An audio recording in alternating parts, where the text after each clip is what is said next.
Hi everyone, I'm EscoBlades from Xbox Game Zone, and welcome to this video preview for Ghost Recon Future Soldier multiplayer. We recently got the chance to go check out the game, get some hands-on time with the multiplayer and guerrilla mode, and chat to some of the Redstorm Entertainment developers. So sit back and enjoy the video.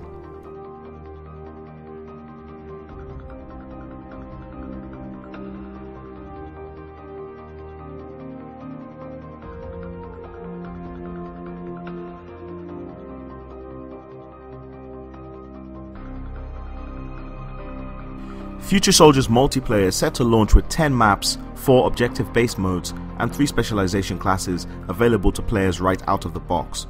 The 3 different classes are mirrored across the multiplayer's 2 playable factions, which are the Ghosts and their Russian counterparts, the Bodark. The 3 classes players will be able to choose from are the Rifleman, the Scout, and the Engineer.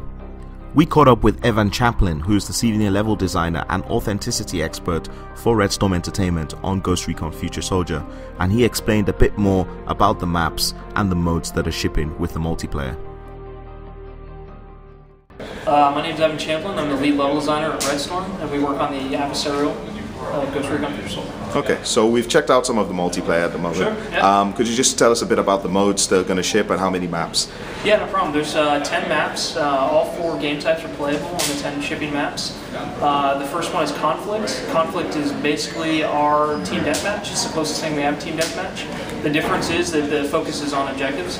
Objectives spawn randomly throughout the map, and basically the team that can capture those objectives wins.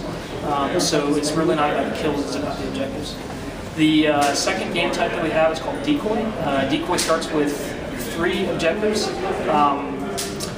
2 of which are basically decoy objectives, so they're kind of like traps. So if you happen to capture one of those, you're going to have intel on your team for a short period of time.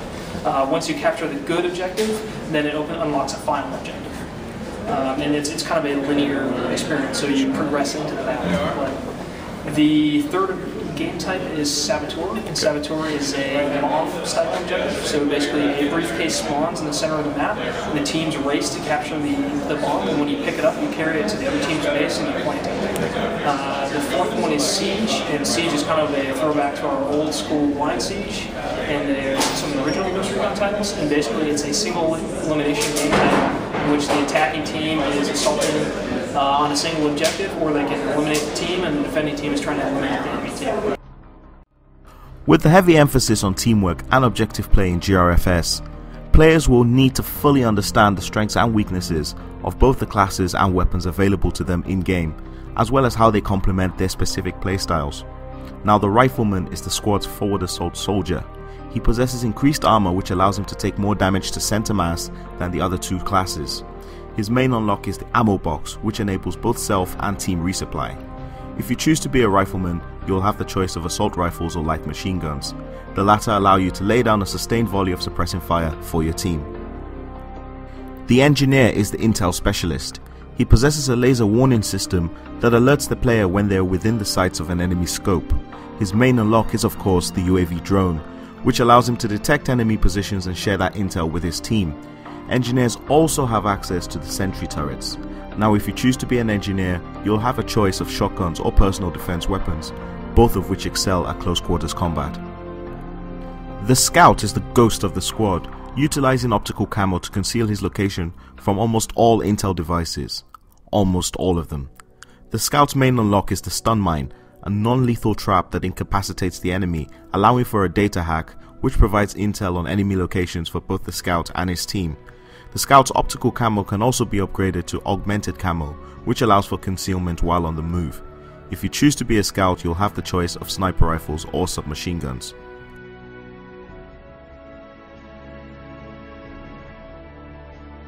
GRFS will feature 52 weapons and 49 attachments, all of which are fully customizable in gunsmith mode.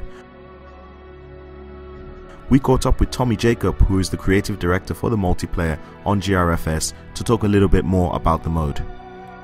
Well, one of the beauties of Gunsmith is it's something that you get introduced to in that you have to unlock the items that you're going to modify, the things you're going to modify in your gun as you level. Yeah. So when you first get into the game, there's nothing, the modifications that you're making are just basically between your weapon choices, and all the modifications are still locked. Yeah. So as you progress, you slowly get introduced to all these pieces and all the parts. The beauty of it is you can try these things out at your own leisure. You can go into Gunsmith, you don't have to spend the point.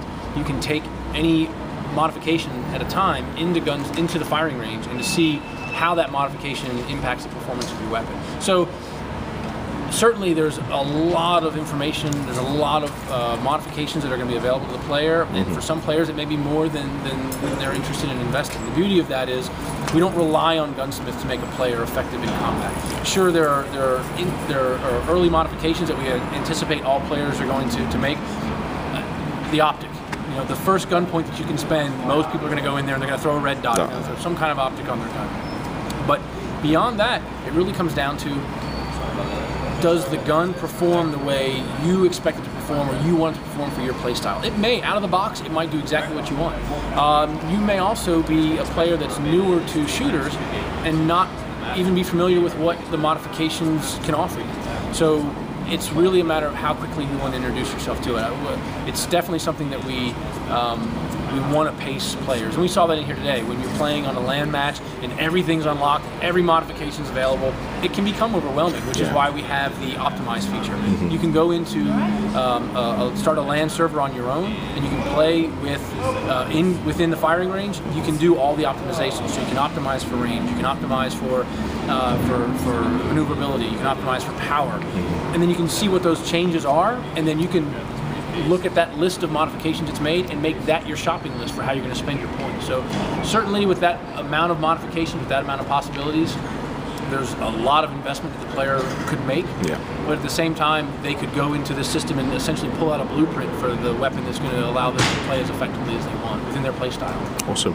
Okay. And we fully anticipate that the community is going to support that. We fully expect that there will be people dedicated to, you know, if this is your play style and this is your gun that you like to use, this is how you need to set it up. So we're fully anticipating community support and input on that as well. Okay, that's cool.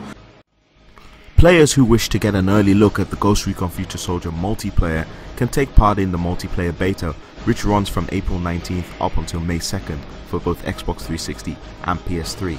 Here's Tommy talking a little bit more about the beta. Very exciting. We're thrilled about the beta. We can't wait to get the beta out to the public and to be able to start getting real good data on what's working right, what we need to tune. We have a lot of stuff that's going to be cloud tunable. We're looking forward to getting that feedback from the community so we can make those adjustments. So.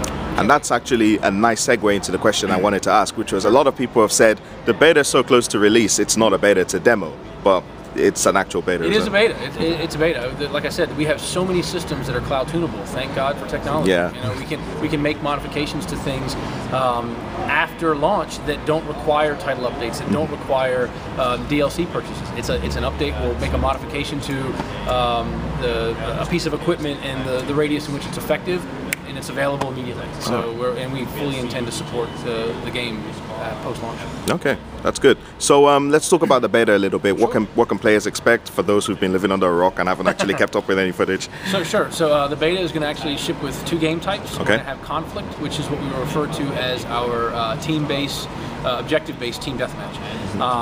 In all the game types in Ghost Recon Future Soldier multiplayer, they're all objective-focused. So in all very much team-based focus as well.